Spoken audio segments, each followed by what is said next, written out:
ನಮಸ್ಕಾರ ವೀಕ್ಷಕರೇ, ಆರ್ ನ್ಯೂಸ್ಗೆ ಸ್ವಾಗತ. ನಾನು ಪರ್ವೇಜ್. ನಿರ್ದೇಶಕ ಸ್ಥಾನ ತಯಾರಿ ಮಾಡ್ಕೊತಾ ಇದ್ವಿ. 6 ತಿಂಗಳಿಂದ ಅಲ್ಲೇ ಟೀಮು ವರ್ಕ್ ಮಾಡ್ತಾ ಇದ್ರು. ಪಾಸಿಟಿವ್ ರೆಸ್ಪಾನ್ಸ್ ಬರ್ತಾಯಿತ್ತು. ಏಕಾಏಕಿ ನಿಮ್ಮ ಜಿಲ್ಲಾ ಉಸ್ತುವಾರಿ ಸಚಿವರು ಒಂದು ವಿಡಿಯೋ ಹೇಳಿಕೆ ಬಿಡುಗಡೆ ಮಾಡಿದ್ದಾರೆ. ಅದ್ರ ಬಗ್ಗೆ ಪ್ರತಿಕ್ರಿಯೆ ನೋಡ್ರಿ, ಕಳೆದ 4-5 ತಿಂಗಳಿಂದ ನಾವು ಆ್ಯಕ್ಟಿವ್ ಆಗಿ ಖಾನಾಪುರ ತಾಲೂಕಿನಲ್ಲಿ DCC ಬ್ಯಾಂಕ್ ಚುನಾವಣೆ ನಿಮಿತ್ತ ಪ್ರಯತ್ನ ಮಾಡ್ತಾ ಇದ್ವಿ. ಅದು ಸತ್ಯ. ಸಾಕಷ್ಟು ಸೊಸೈಟಿಗಳು ಮುಂದೆ ಬಂದು ನಮಗೆ ಬೆಂಬಲವನ್ನು ಸೂಚನೆ ಕೂಡ ಮಾಡಿದರು. ಆದರೆ ಸದ್ಯದ ಜಿಲ್ಲೆಯ ರಾಜಕೀಯ ಪರಿಸ್ಥಿತಿ ಇರ್ಬೋದು ಮತ್ತು DCC ಬ್ಯಾಂಕ್ ಯಾವ ರೀತಿ ನಡೆಸಬೇಕು ಎಲ್ಲ ಒಂದು ಬ್ಯಾಲೆನ್ಸ್ ಮಾಡ್ಕೊಂಡು ಹೋಗ್ಬೇಕು ಅಂತಂತಂದ್ರೆ ನಾವು ಮತ್ತು ಜಿಲ್ಲಾ ಮಂತ್ರಿಗಳು ಒಂದು ಸುದೀರ್ಘವಾದಂಥ ಒಂದು ಚರ್ಚೆ ಕೂಡ ಮಾಡಿದ್ವಿ.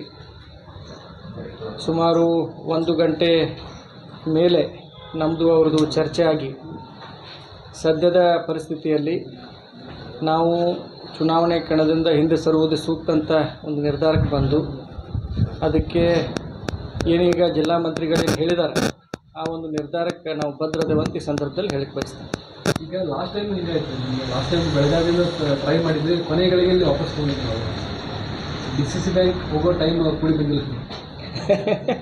ಹಂಗೆ ಹೇಳಕ್ಕೆ ಬರೋದಿಲ್ಲ ರೀ. ನಮಗಿನ್ನೂ ವಯಸ್ಸು ಭಾಳ ಸಣ್ಣದೈತಿ. ಅವಕಾಶಗಳು ಸಾಕಷ್ಟು ಬರ್ತಾವೆ. ಅದರ ಕೆಲವೊಂದು ಸಂದರ್ಭದಲ್ಲಿ ಹಿರಿಯರು ಹೇಳಿದ ಮಾತನ್ನು ಕೇಳಬೇಕಾಕತಿ. ಅದನ್ನು ಕೇಳಿದಾಗ ನಮಗೆ ಅವಕಾಶಗಳು ಬರ್ತಾವೆ. ಮತ್ತು ಜಿಲ್ಲಾ ಸಹಕಾರಿ ಬ್ಯಾಂಕು ರೈತರಿಗಾಗಿರುವಂಥ ಬ್ಯಾಂಕು. ನಮ್ಮ ಒಂದು ಸಹಕಾರ ಸಪೋರ್ಟು ಅದಕ್ಕೆ ಯಾವತ್ತೂ ಇರ್ತೈತಿ. ಸದ್ಯದ ಜಿಲ್ಲಾ ರಾಜಕಾರಣದ ಪರಿಸ್ಥಿತಿಯಲ್ಲಿ ಈಗ ಏನು ಪಾಲಕ ಮಂತ್ರಿ ಹೇಳಿದಾರೋ ಅದಕ್ಕೆ ನಾವು ಬದ್ಧದೀವಿ. ಮತ್ತು ಫರ್ದರ್ ನಿಮ್ಗೆ ಏನೋ ಕ್ಲಾರಿಫಿಕೇಷನ್ ಬೇಕಾಗಿದ್ದರೂ ಕೂಡ ಅವರೇ ಹೇಳಿದ ಹಾಗೆ ದಯವಿಟ್ಟು ಅವ್ರನ್ನ ಸಂಪರ್ಕ ಮಾಡಬೇಕು. ಮತ್ತು ಅವ್ರು ಏನೋ ಸಂಪರ್ಕ ಮಾಡಿದಲ್ಲಿ ಅವ್ರಿಗೆ ನಿಮ್ಗೆ ಫರ್ದರ್ ಕ್ಲಾರಿಫಿಕೇಷನ್ ಕೊಡ್ತಾರೆ.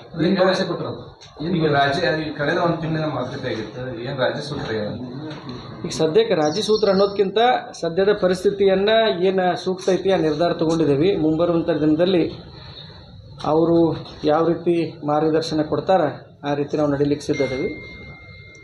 ಮತ್ತು ಇನ್ನೂ ಸಾಕಷ್ಟು ಅವಕಾಶಗಳು ಇರುತ್ತವೆ. ಅಂಥ ಸಂದರ್ಭದಲ್ಲಿ ಅವರು ನಮ್ಮ ಜೊತೆ ನಿಂದಿರ್ತಾರೆ ಅಂತ ನಮಗೆ ಭರವಸೆ ಐತಿ.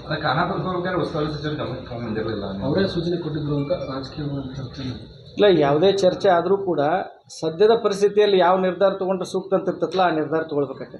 ಸರ್, ಏನು ಖಾನಾಪುರ ಆಯಿತು, ಈಗ ಗ್ರಾಮೀಣದಲ್ಲಿ ನಿಲ್ತಾರೋ ನಾವು ಗ್ರಾಮೀಣದಿಂದ ಏನೂ ಚರ್ಚೆ ಆಗಿಲ್ಲ. ಅದಕ್ಕೆ ಎಲ್ಲರೂ ಸೇರಿ ಒಂದು ಚರ್ಚೆ ಮಾಡಿ ಸೂಕ್ತ ನಿರ್ಧಾರ ತಗೋತಾರೆ. ಹೌದೌದು, ನಮ್ಮದಲ್ಲಿ ಇಲ್ಲ, ಅದೇನು ಸದ್ಯಕ್ಕೇನು ಚರ್ಚೆ ಆಗಿಲ್ಲ. ಅದಕ್ಕಿಂತ ಚರ್ಚೆ ಆಗಬೇಕು. ಸಾಕಷ್ಟು ಟೈಮ್ ಐತಿ. ಎಲ್ಲ ಚರ್ಚೆ ಆಗಿ ಅದಕ್ಕೂ ಇದೇ ರೀತಿ ಒಂದು ಬಹಿರಂಗವಾಗಿ ಹೇಳಿಕೆ ಪ್ರಕಟಣೆ ಆಕತಿ. ಇಲ್ಲಿ ಹೊರಗಿನವ್ರು ಒಳಗಿನವರು ಅಂತ ಏನಾಗೋದಿಲ್ಲ. ಒಟ್ಟು ಎಲ್ಲ ಸೂಕ್ತ ಸಂದರ್ಭದಲ್ಲಿ ಸೂಕ್ತ ನಿರ್ಧಾರವನ್ನು ತೊಗೋತಾರೆ. ಈಗ ನಮ್ಮನ್ನು ನೀವು ಜಾಸ್ತಿ ಇಕ್ಕಟ್ಟಿನಾಗ ಶಿಕ್ಷಕ್ಕೆ ಹೋಗ್ಬೇಡ್ರಿ. ಎಲ್ಲ ಒಳ್ಳೇದಾಗೈತಿ. ಅವ್ರು ತೊಗೊಂಡಿದ್ದ ನಿರ್ಧಾರ ಚಲೋ ಐತಿ. ಮತ್ತು ಆ ನಿರ್ಧಾರ ಜೊತೆ ನಾವು ಅದೇವಿ. ಎಲ್ಲ ಸರಿ ಐತಿ. ಮುಂಬರುವಂಥ ದಿನದಲ್ಲಿ ಈಗ ಏನು ಹಿಂಗೆ ಶಾಂತಿ ವಾತಾವರಣ ಐತ್ರಲ್ಲ, ಇದು ಹಿಂಗೆ ಚಂದ ಇದ್ರೆ ನಮಗೂ ಎಲ್ಲ ಚಲೋ, ಎಲ್ಲರಿಗೂ ಚಲೋ. ಅದು ಅಭ್ಯರ್ಥಿ ಯಾರು ಇರ್ತಾರೆ ಸರ್? ಎಲ್ಲಿ ಖಾನಾಪುರದ ನಮಗೇನು ಗೊತ್ತಿಲ್ಲ. ಈಗೇನು ನಮಗೇನು ಖಾನಾಪುರದೇನು ಗೊತ್ತಿಲ್ಲ. ಆದರೆ ಬಟ್ ಖಾನಾಪುರ ತಾಲೂಕಿನ ಕೆಲಸಗಳಿರ್ಬೋದು, ಏನು ಡೆವಲಪ್ಮೆಂಟ್ ವರ್ಕ್ಸ್ ಇರ್ಬೋದು, ನಮ್ಮ ಕರ್ತವ್ಯ ಖಾನಾಪುರ ತಾಲೂಕಿನ ಮಗ ಆಗಿ MLC ಆಗಿ ನಮ್ಮ ಕರ್ತವ್ಯ ಖಾನಾಪುರ ತಾಲೂಕಿನಲ್ಲಿ ಮುಂದುವರಿತೈತಿ. ಅಭಿವೃದ್ಧಿ ಕೆಲಸಗಳು ಮುಂದುವರಿತಾವೆ. ನಮ್ಮ ಸರ್ಕಾರ ಐತಿ, ಪಾಲಕ ಮಂತ್ರಿನೂ ಸಹಕಾರ ಕೊಡ್ತಾರೆ. ನಮ್ಮ ಕೆಲಸಗಳು ಮುಂದುವರಿತಾವೆ. ಅಲ್ಲೇನು ನಾವು ಜನರಿಗೆ ಭರವಸೆ ಕೊಟ್ಟಿದ್ದೀವಿ, ಡೆವಲಪ್ಮೆಂಟ್ ವರ್ಕ್ ಮುಂದುವರಿತಾವೆ. ಇಷ್ಟು ದಿನ ನಿಮ್ಮ ಸಹಕಾರ ಕೊಟ್ಟ ಕಾರ್ಯಕರ್ತರು ನಿಮ್ಮ ಪರವಾಗಿ ಕೆಲಸ ಮಾಡಿ ಎಲ್ಲರೂ ನಮ್ಮ ಜೊತೆನೇ ಅದಾರ. ನಿರ್ಧಾರದಿಂದ ಕೆಲವೊಂದು ಅವ್ರಿಗೂ ಬೇಜಾರಾಗೈತಿ. ನಮ್ಮ ನಿರ್ಧಾರದಿಂದ ಅವ್ರಿಗೂ ಬೇಜಾರಾಗೈತಿ. ಬಟ್ ಅವ್ರನ್ನೂ ಎಲ್ಲ ಮಧ್ಯಾಹ್ನ ಕರ್ತೀನಿ. ಅವ್ರನ್ನೂ ಎಲ್ಲರನ್ನೂ ಕಾನ್ಫಿಡೆನ್ಸ್ನಾಗ ತೊಗೋತೀವಿ. ಅವ್ರನ್ನೂ ಕಾನ್ಫಿಡೆನ್ಸ್ನಾಗ ತೊಗೊಂಡು ನಮ್ಮ ಕೆಲಸಗಳನ್ನ ನಾವು ಪ್ರಾರಂಭ ಬಿಡ್ತೇವೆ. ಈಗ ನೋಡಿ ಸರ್, ನೀವು 6 ತಿಂಗಳಿಂದ ತಯಾರಿ ಮಾಡ್ಬೇಕು. ಈಗ ಅಲ್ಟಿಮೇಟ್ ಅಲ್ಲಿ ಹೋಲ್ಡರ್ಸ್ ಹೇಳಬೇಕು, ಇಲ್ಲ ನಿಮಗೆ ನಿಲ್ಲಬೇಕು ಅಂತ ಒತ್ತಡ ಆಗಕತ್ತರ ಏನು? ಇಲ್ಲ, ಅದಕ್ಕೆ ನಾವು ಎಲ್ಲರಿಗೂ ಕನ್ವಿನ್ಸ್ ಮಾಡ್ಕೋತೇವೆ ರೀ. ಈಗ ಜಿಲ್ಲಾ ಮಂತ್ರಿಗಳು ಡಿಸಿಷನ್ ತೊಗೊಂಡಿದ್ಮ್ಯಾಗ ಅದ್ರ ಮ್ಯಾಗ ಮಾತಾಡೋದು ಸೂಕ್ತ ಅನಿಸೋದಿಲ್ಲ. ಅವ್ರು ನಿರ್ಧಾರ ತೊಗೊಂಡಿದ್ದಾರೋ ಆ ನಿರ್ಧಾರಕ್ಕೆ ನಾವು ಬದ್ಧದೀವಿ.